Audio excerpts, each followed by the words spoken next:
Okay, get ready to move the transmission and driveline from the Trans Am. It's a T56 car, so a 6-speed manual. These are the tools I'm going to be using. You're not going to need a whole lot of different tools. It's mostly going to be, sockets, ratchets, and extensions. Almost all the fasteners underneath are going to be 15 millimeter. The exceptions to that would be the 13 millimeter nuts on the clutch slave cylinder or slave cylinder housing, 21 millimeters on the through bolts for the torque arm, and then the flywheel is 9/16, holding it to the crank. So again, basic stuff, about 2 feet worth of 1/2-inch drive extensions, one 13 millimeter deep socket 3/8, 15 millimeter shallow socket 3/8, 15 millimeter swivel 3/8, 7/16, that's for the U-joint on the drive shaft to the pinion yoke, and then 1/2-inch wobble extension, 21 millimeter shallow socket and 21 millimeter wrench, 1/2-inch to 3/8 drive adapter, 3/8 ratchet, and a couple of screwdrivers to remove things like electrical connectors, pry bar, and then I got a 17 millimeter, 19 millimeter offset wrench. That's actually for transmission jack, specifically the bolts for these stabilizer arms, and then the the battery powered tools, 1/2-inch, 1/2-inch impact and 3/8 drive ratchet.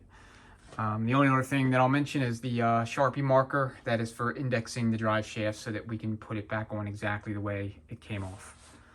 All right, let's get to it. Okay, there's the two 10 millimeter bolts that we gotta take loose and remove so that we can get the center console out.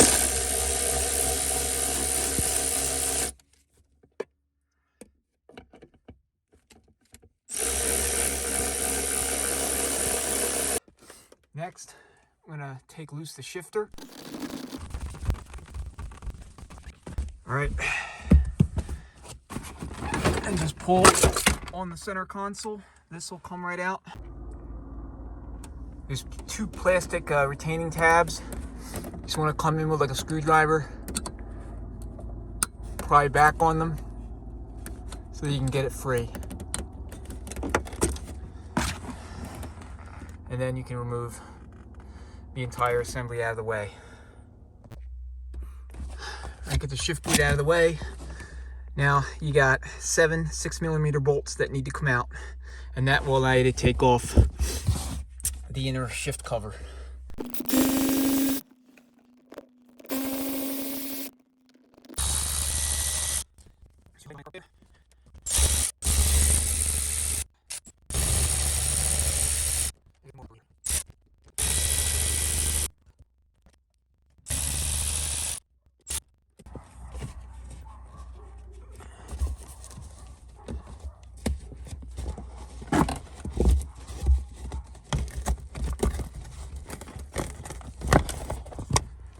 All right, so that'll give you access to the shifter. So 13 millimeters on the shifter.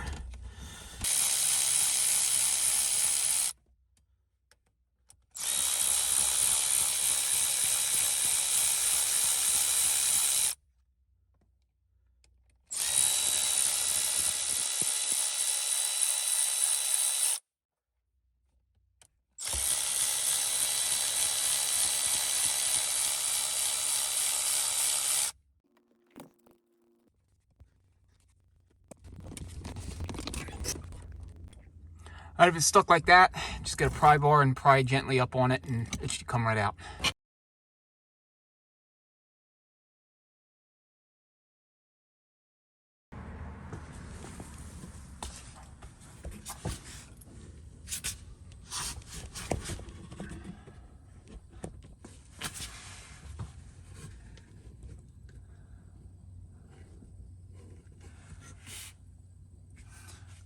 So for the trans, I'm going to take loose connectors, get them out of the way first, and then I'm going to remove the retaining bracket for the torque arm,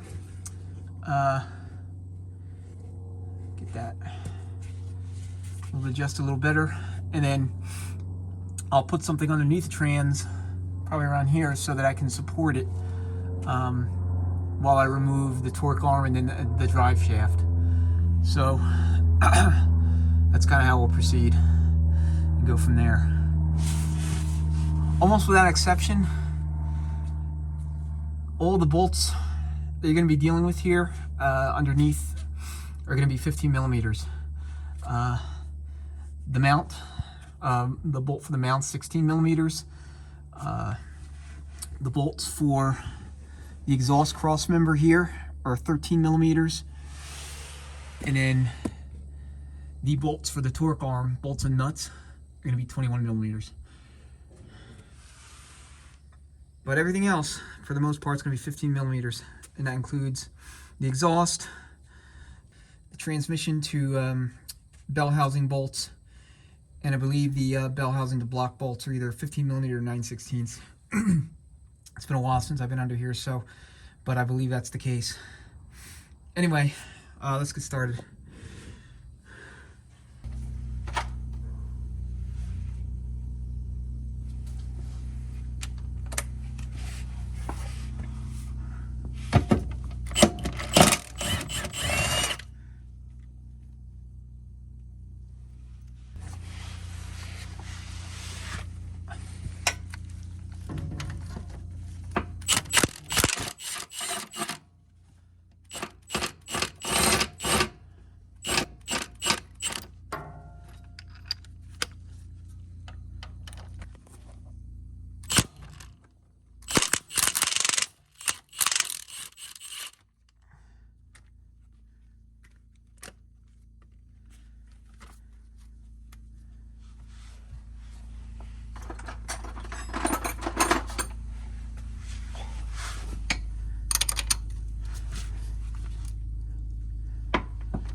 Alright, take loose your reverse lockout solenoid plug and your skip shift sensor plug.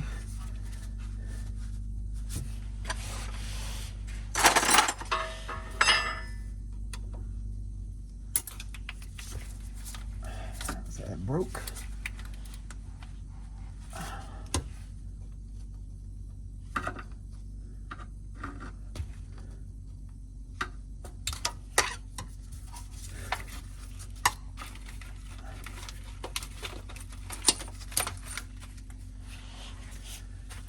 The little tabs break, is not a big deal.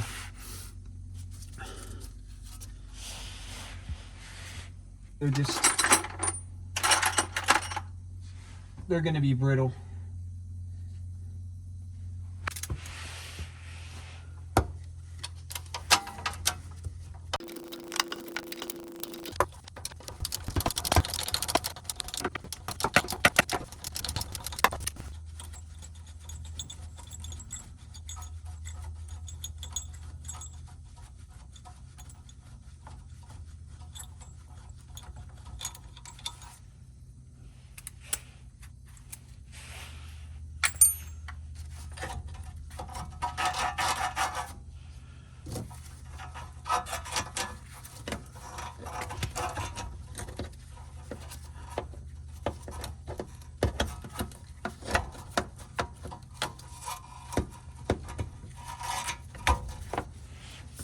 Alright, then you should be able to disengage the mount from the torque arm.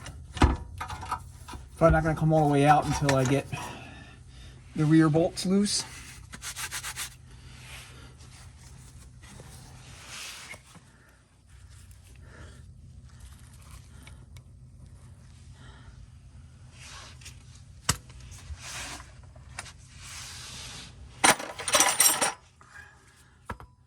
As I mentioned, 21 millimeters on these.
All right, now we're gonna take off the exhaust cross member so that we can then remove the torque arm.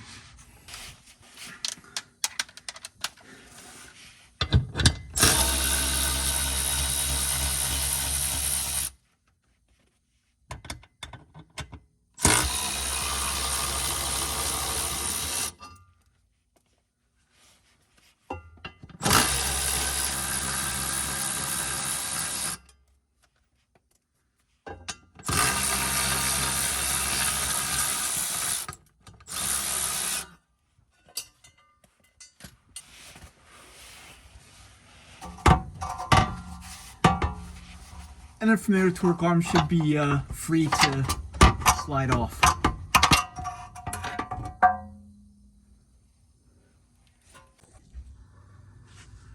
Okay, before you remove the drive shaft, you want to make sure you index it. Because the drive shaft is balanced with the yoke in such a manner that the orientation is critical. And in other words, if you take this off and you flip the yoke around and, this side is now on this side, the yoke side is on the far side here is mated with the drive shaft such that it's oriented with this side here. It may be out of balance, and you'll know right away when you take off to drive it. You get a horrific vibration in the rear of the vehicle, and that's the last thing you want. So just make sure that you can index and you get the orientation exactly the same way when you go back with it as it was when you took it off. And that's really all you're after.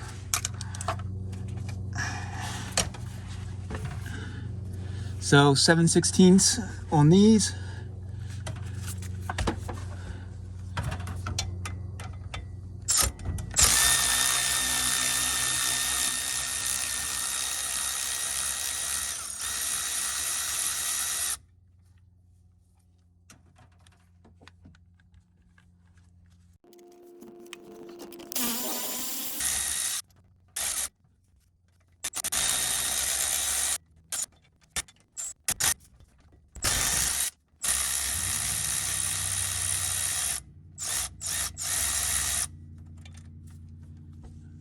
It's a little sloppy, but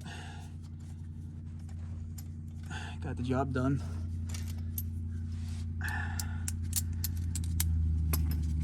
Now, the retaining straps don't have to go back on exactly the same place, but it helps, I guess. The main thing is getting this part of the drive shaft and the yoke itself. Make sure that they go back the same way.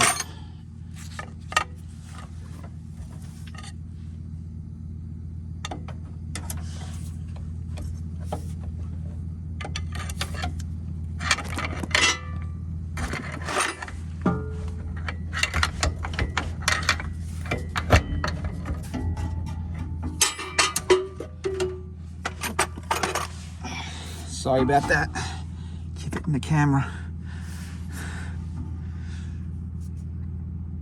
Okay, I'll let the drive shaft hang a little bit for a second. Let me get a catch pan just to catch any dribbles that come out of that slip yoke side on the trans. Okay.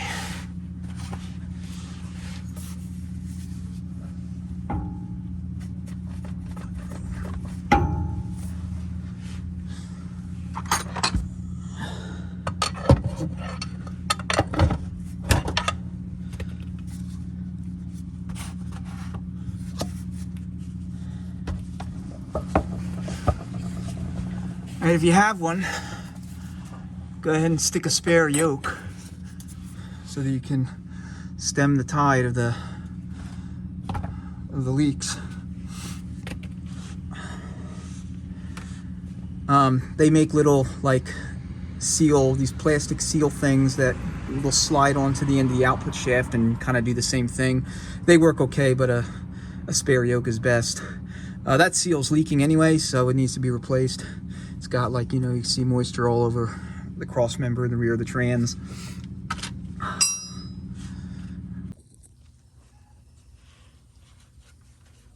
All right, now we're ready to take out the transmission. So we got 4 15mm cross member bolts, 2 13mm nuts for the slave cylinder. Then we got, well, we're supposed to have 8 transmission to bell housing bolts. I only have 7. And then we'll have 6 bell housing to engine block bolts that'll have to come out. So 13mm.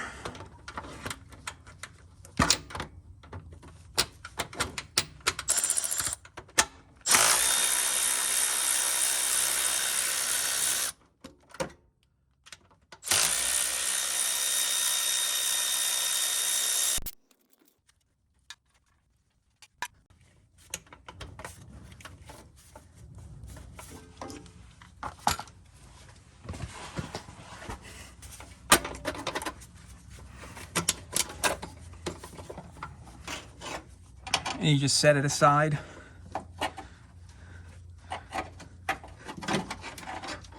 So it's out of the way.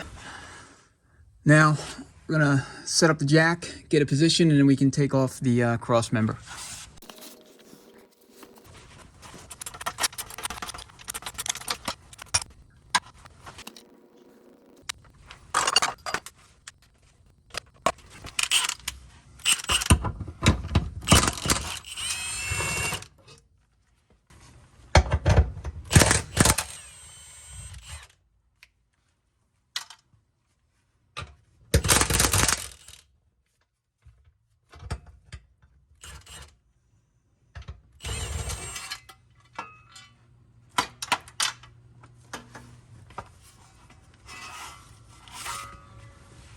Thing's filthy.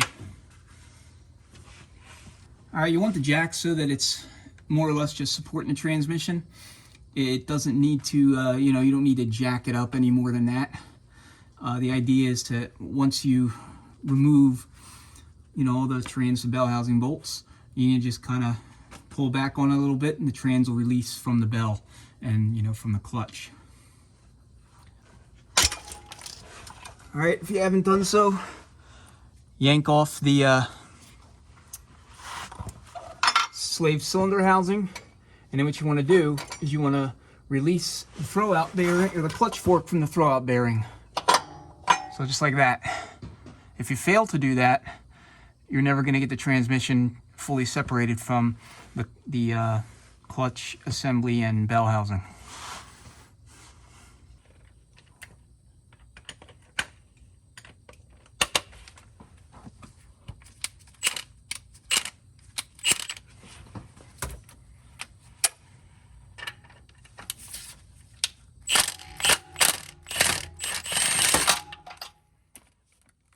These bolts are held on like 35 or 40 foot-pounds or something along those lines, so they should come off fairly easily. Once you hit them with the impact for, a few squeezes at the trigger. But, a lot of times that isn't always the case.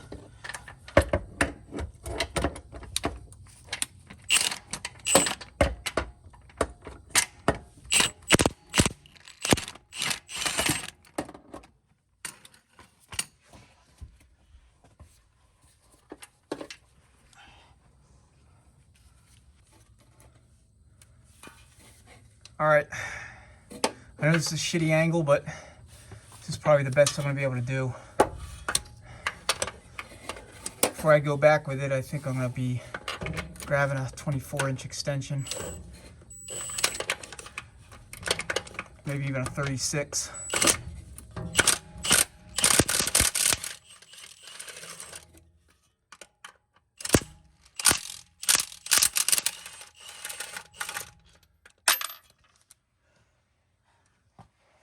All right, the last bolt, it's going to be way at the top. I'm probably not going to be able to show that directly.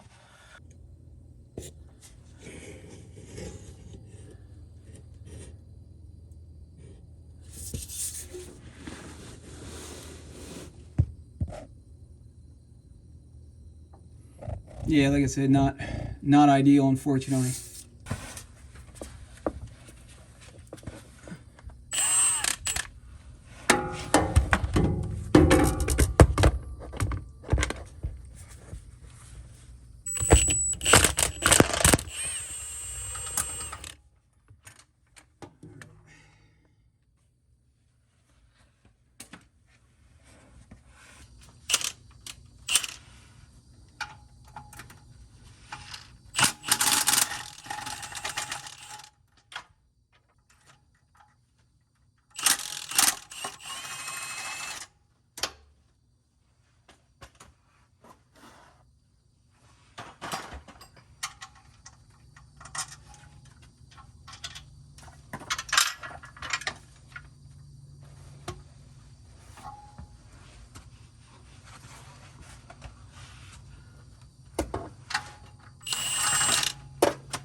Okay, now we should be able to pull the trans out.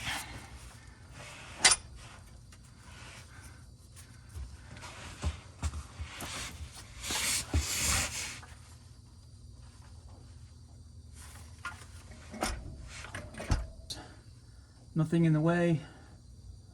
I'm letting it just drop down. All right, make sure your wires are out of the way.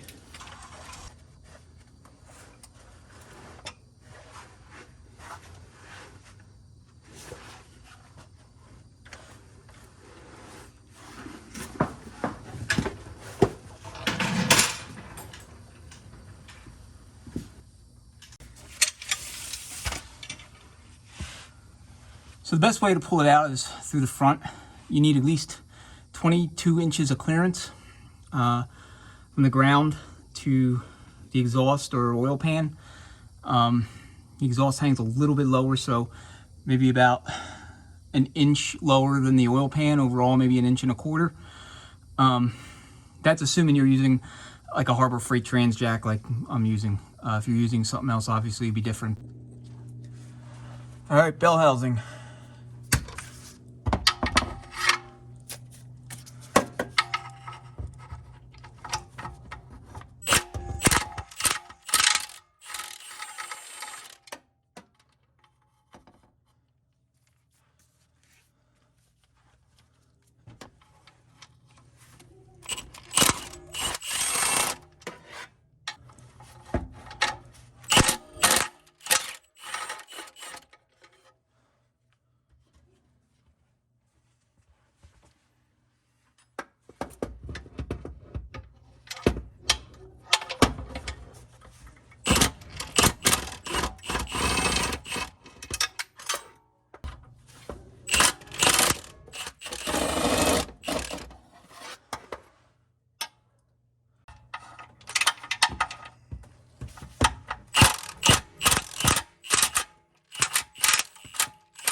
All right, pressure plate.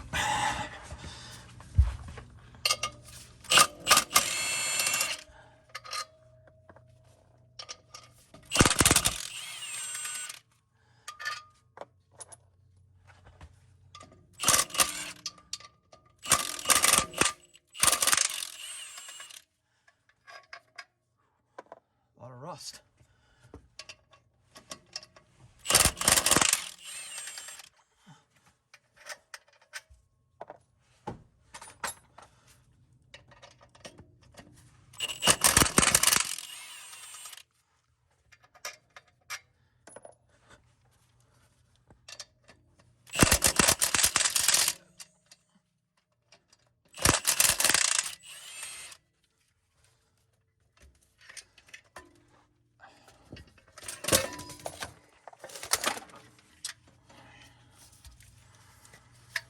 So we have some slippage here on the pressure plate.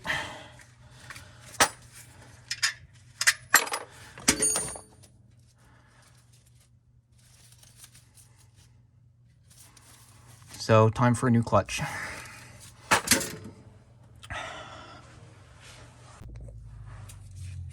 All right, ready for the flywheel. Sprayed some Croil over the bolts, you know, get them soaked in a little bit. And then these are a little unusual in that they're not metric, they're actually 9/16. So when you're taking off the bolts, you want to make sure that you got really, really good purchase on the impact, and, you know, kind of force it against the flywheel to the extent you can. And obviously double check, make sure you're on reverse. And they'll come out.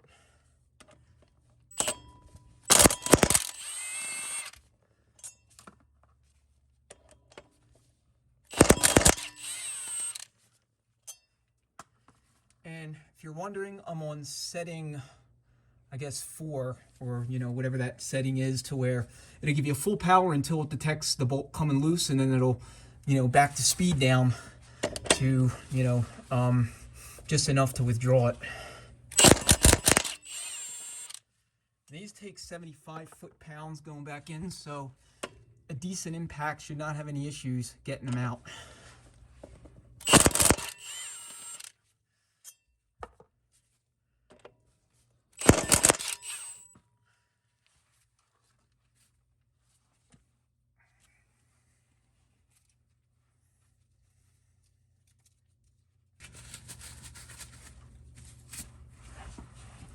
Flywheel's sort of heavy, so just want to be careful.